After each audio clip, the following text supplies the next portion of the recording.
आज जो हमारे जो मतदान दल के सदस्य लोग हैं उन लोगों का ज्वाइनिंग लिया गया और एसपी साहब के द्वारा और मेरे द्वारा जो है इलेक्शन के बारे में विस्तृत रूप से जानकारी दी गई है। हम लोग के पास फोर्स सफिशिएंट मात्रा में है। फोर्स और मतदान दल के जो हमारे लोग हैं उनका जो है मिलान भी हो गया है। हर एक 10-10 बूथों पे सेक्टर ऑफिसर हैं और फिर जो है 5-5 सेक्टर ऑफिसर्स के ऊपर जोनल मजिस्ट्रेट हैं और उसके बाद सुपर जोनल का भी कंसेप्ट हम लोगों ने रखा है। आज आप लोग जानते हैं कि 11 को जो है मतदान है हमारा और आज अभी जस्ट वन आवर के बाद जो है जो समय जो था जिसमें लोग अपने बारे में अभ्यर्थीगण जो है लोगों के बीच प्रचार प्रसार करते हैं वो समय समाप्त हो रहा है और 48 घंटे का एसओपी जो हम लोग का होता है वो अब जारी हो जाएगा और हम लोग जो है इंटरनेशनल बॉर्डर्स 72 घंटे अर्ली में सील हो चुकी है नेपाल के साथ। हमारा 48 आवर्स बिफोर में जो है इंटर स्टेट बॉर्डर मतलब जो हमारा यूपी का जो है बॉर्डर वो सील हो जाएगा। मतदान दलों को हम लोगों ने विस्तृत तौर से जानकारी दी है और इस बार आप सब लोग जानते हैं कि आयोग के दिशा निर्देश में बहुत से स्पेशल इनिशिएटिव लिए गए हैं। उसमें एक महत्वपूर्ण अवयव होगा कि जितने पीठासीन अधिकारी हैं उनके फ़ोन में मोबाइल एप्लीकेशन एक रहेगा। मोबाइल एप्लीकेशन आज इंस्टॉल हो गया है। सुबह में कल जब लोग ईवीएम लेने के लिए आएंगे तो लॉगिन भी कर लिया जाएगा उनका और जब वो लोग मतदान स्थल पे जाएंगे मतलब बूथ पे हमारे जाएंगे तो फिर अराइवल रिपोर्ट भी पीआरओ एप्लीकेशन के माध्यम से ही हम लोग लेंगे। जब ये लोग मतदान स्थल पे जाएंगे बूथों पे जाएंगे तो वहाँ पे हम लोगों ने हर एक बूथ पर रसोइया का इंतजाम रखा है भोजन के लिए। साथ ही साथ बूथ पे जाकर के आसपास का एरिया का मॉनिटरिंग भी इनके द्वारा हो जाएगा। कहीं कोई भी संवेदनशीलता होगी तो जानकारी हम लोग को दी जाएगी और फिर 11 को मॉर्निंग से वोटिंग होगा। हम लोग के बाद वोटिंग में भी हर एक 2-2 घंटे पे मतलब सुबह 9 बजे 11 बजे इस टाइप से उन लोग को पीठासीन पदाधिकारी का एप्लीकेशन जो है उसमें VTR डालना होगा। रीजन की अर्लियर इलेक्शंस में हम लोग देखते थे कि जो मतदान का आता था कि इतना मतदान हुआ है और रियल मतदान में बड़ा अंतर देखते थे आप लोग। आयोग का इस बार गाइडलाइन है कि हम लोग एप्लीकेशन के माध्यम से समय पे जो है वो लोगों को जानकारी दे पाएंगे कि इतना वोट पोल हुआ है। वरना बहुत बार आरोप भी लगता रहा है कि इवनिंग में जब 17C एक होता है 17C बेसिकली है जिसमें कि जितना वोट पोल हुआ उसका पूरा डाटा रहता है। इतना जेंट्स ने दिया महिला ने इतना दिया उसका डाटा रहता है। तो ये भी आयोग का निर्देश हुआ है कि 17C सभी बूथों पर जितने पॉलिटिकल एजेंट रहेंगे मतलब बूथ में जो मतदान के लिए रहते हैं अभ्यर्थी के लोग उनको 17C का कॉपी देंगे हम लोग और ये मैंडेटरी है। तो हम लोग 17C का कॉपी भी उनको देंगे और वहीं से पीआरओ एप्लीकेशन पे VTR भी हमारा लोड हो जाएगा और हम लोग एग्जैक्ट कितना मतदान हुआ है वो शाम तक हम लोग के पास एग्जैक्ट डाटा रहेगा। बूथों पर 2-2 वॉलंटियर रखे गए हैं, वॉलंटियर 1 वॉलंटियर 2। वॉलंटियर 1 का काम होगा कि जितनी महिलाएं बुर्का घूंघट वगैरह में रहती हैं उनका डिटेल पहचान करना। आप लोग के माध्यम से भी और बहुत से माध्यम से बार बार यह सवाल उठाता जाता रहा है कि बहुत बार बोगस वोटिंग होता है। तो हम लोगों ने हर एक बूथ पे वॉलंटियर 1 दे दिया है। सेकेंड नंबर का वॉलंटियर जो रहेगा उसका वर्क रहेगा कि जो है बूथ पे यदि मतदान के लिए कोई जाता है और मोबाइल फ़ोन उनके पास है तो जो वॉलंटियर सेकंड होगा वो उसके मोबाइल फ़ोन को रखेगा। हम लोगों ने अलग से जूट बैग उनको दिया है, जूट बैग में ही उसको रखा जाएगा। हमारा या फिर आयोग का सख्त निर्देश है कि कोई भी व्यक्ति बूथ के भीतर फ़ोन लेकर के नहीं जाएगा।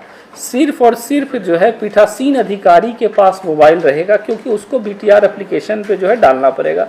रेस्ट कोई भी स्टाफ या फिर जो वहाँ पर एजेंट रहेंगे या फिर सेक्टर ऑफिसर रहेगा कोई भी फ़ोन लेकर के बूथ के भीतर नहीं जाएगा। तो ये एक गाइडलाइन था। मीडिया के बारे में भी फोर्सेज को भी हम लोगों ने और पीठासीन अधिकारियों को भी ब्रीफिंग दी गई है कि मीडिया जो है बाउंड्री वॉल के भीतर में रह सकता है लेकिन मतदान स्थल के भीतर में जहां मतलब वोटिंग होता रहेगा वहां पे नहीं जाएगा। इसके लिए निर्देश उनको दे दिया गया है। सिक्योरिटी के इंतजाम है। आज भी आदर्श आचार संहिता के उल्लंघन पे एक आध दो अभ्यर्थियों के ऊपर जो है एफआईआर हुआ है। बगहा में एक जो है एफआईआर हुआ है, उसमें था कि शेड्यूल समय जो दिया गया था रोड शो का, रोड शो के समय के बाद तक उन लोग के द्वारा रोड शो हो रहा था। और बेतिया में भी एक एफआईआर हुआ है, उनके द्वारा निर्धारित संख्या से ज़्यादा मात्रा में मतलब वकील और जो स्वीकृति प्राप्त वकील नहीं था, तो उसके ऊपर एफआईआर हुआ है। अभी से हम लोग लगातार सख्ती के साथ ईसीआई के गाइडलाइन के अनुसार इलेक्शन संपन्न हम लोग का होगा, और उसमें जो है मीडिया का भी सकारात्मक रोल रहेगा। जो फीडबैक आप लोग का हम लोग के पास रहेगा, उसके आधार पर भी डिफरेंट स्टेप्स हम लोग लेते रहेंगे। धन्यवाद। एसपी साहब। देखिए, पूरे बेतिया ज़िला में लगभग 2000 से ऊपर जो हमारे बूथ्स हैं उन पे सीएपीएफ की प्रतिनियुक्ति 100% हम लोग के द्वारा की गई है। जो हमेशा कंप्लेन रहता है कि संवेदनशील बूथ्स का बड़ी लिस्ट जो प्रत्याशी है उनके द्वारा हम लोगों को समर्पित किया जाता है, उसी को देखते हुए हमारे पास सीएपीएफ पर्याप्त मात्रा में उपलब्ध था। हम लोगों ने सभी बूथ्स पर सीएपीएफ प्रतिनियुक्त किया है, और जो क्रिटिकल बूथ्स हैं उनमें हम लोगों ने जो मानक इलेक्शन कमीशन ऑफ इंडिया के द्वारा घोषित किया गया है, उसमें 3 और 4 बूथ और 5 और 6 से ऊपर बूथ्स पे हम लोगों ने एक सेक्शन सीएपीएफ की प्रतिनियुक्ति और जो एक्स्ट्रा हाफ सेक्शन देना है वो भी सीएपीएफ की प्रतिनियुक्ति की है। साथ ही साथ जो हमारा स्टेट पुलिस फोर्स है, जिनको हम लोग आपको पेट्रोलिंग में लगाते हैं, उनमें से भी कुछ पदाधिकारियों को हमने अलग से भी बूथ्स पे आपको प्रतिनियुक्त कर दिया है, ताकि फुल प्रूफ सिक्योरिटी जो बूथ की होनी चाहिए वो मेंटेन रहे। और जैसा कि आपको जिला पदाधिकारी महोदय ने बताया, जो वॉलंटियर्स हैं वो लोग भी वहाँ पे मौजूद रहेंगे ताकि पारदर्शिता से वोटिंग होती रहे। और हम लोगों के द्वारा वहाँ पे होमगार्ड्स, ट्रेनी कांस्टेबल्स, चौकीदार, इनकी भी प्रतिनियुक्ति की गई है जो क्यूइंग कराएंगे, और साथ ही साथ अगर ऐसी कोई समस्या उत्पन्न होगी तो उसमें भी जो वॉलंटियर्स हैं उनको सहायता प्रदान करेंगे।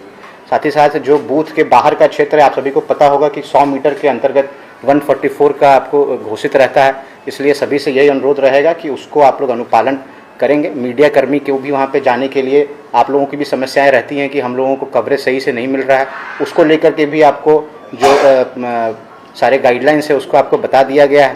और मोबाइल के बारे में भी एक बहुत महत्वपूर्ण चीज़ है, जो मोबाइल का जो एंट्री है वो इलेक्शन कमीशन ऑफ इंडिया के द्वारा अलाउ किया गया है, लेकिन अंदर ले जाना अलाउड नहीं है। बाहर में आप लेकर के जाएँ, बाहर में आप वोट देने के बाद अपना सेल्फी जो कर सकते हैं, उन सब चीज़ों वो सब अलाउड है, बट अंदर आप लोगों को ईवीएम का फोटोज है ये सब लेना, जो भी पब्लिक है वो जा रहे हैं, वो सब अलाउड नहीं है। अब हम आ जाते हैं आपको बाहर में जो बूथ से अन्य जो ईवीएम का मूवमेंट हमारा रहेगा, उसमें हम लोगों की पेट्रोलिंग पार्टीज़, विभिन्न जितने भी हमारे डीएसपीज़ यहाँ पे मौजूद हैं, उन सभी को हम लोगों ने उपयोग किया। लगभग 7 एसीज़ का मुझे बेतिया ज़िला में देखना पड़ता है, तो उसमें हमारे पास 8 डीएसपी उपलब्ध हैं। हमने 7 डीएसपी को विभिन्न जितने भी हमारे पास बाइक क्यूआरटी उपलब्ध है उनके साथ अलग अलग फोर्सेस के साथ उनको प्रतिनियुक्त करेंगे। वो निरंतर 11 तारीख के सुबह से वहाँ भ्रमणशील रहेंगे। हमारा जो एफएसटी टीम है उसको भी वो सीएपीएफ से वो पूरे तरह से आपको प्रतिनियुक्त है। सीएपीएफ उनके साथ निरंतर हम लोग छापेमारी करके जो भी हम लोगों को सूचनाएं प्राप्त होंगी, चाहे वो आपको अवैध शराब से संबंधित हो या अवैध कैश का जो मूवमेंट रहता है, जो वोटरों को बरगलाने के लिए यूज़ किया जाता है प्रत्याशियों के द्वारा, उस पर भी हम लोग निरंतर कार्रवाई कर रहे हैं। आज से भी हम लोग कार्रवाई कर रहे हैं। साथ ही साथ एक महत्वपूर्ण सूचना कि 24 घंटे से 48 घंटे के बीच में जितने भी बाहरी क्षेत्र के लोग यहाँ पर अपना चुनाव प्रचार करने हेतु आए रहते हैं, उन सबको यह दिशा निर्देश प्राप्त रहता है कि आप लोगों को भी, अगर आप वहाँ के वोटर्स नहीं हैं तो आप लोग वहाँ से निकल जाएं। तो आपके थ्रू में हमारे होटल्स, लॉजेस जिनका चेकिंग है वो भी हम लोग आज रात्रि से उसको स्टार्ट करा देंगे। तो जितने भी लोग मुझे सुन पा रहे हैं जो यहाँ पे आए अपने किसी कार्य से यहाँ पे चुनाव प्रचार में आए हुए थे, अब ईसीआई के जो D-48 का जो SOP है उसका अनुपालन आपको करना है। आप लोग अपने अपने घरों पे चले जाइए। जो वोटर्स यहाँ के हैं वो यहाँ पे वोट करने के लिए हमेशा पूरे पारदर्शिता से और हमारे प्रेजेंस में एकदम भयमुक्त होकर वो आपको वोट कर सकते हैं।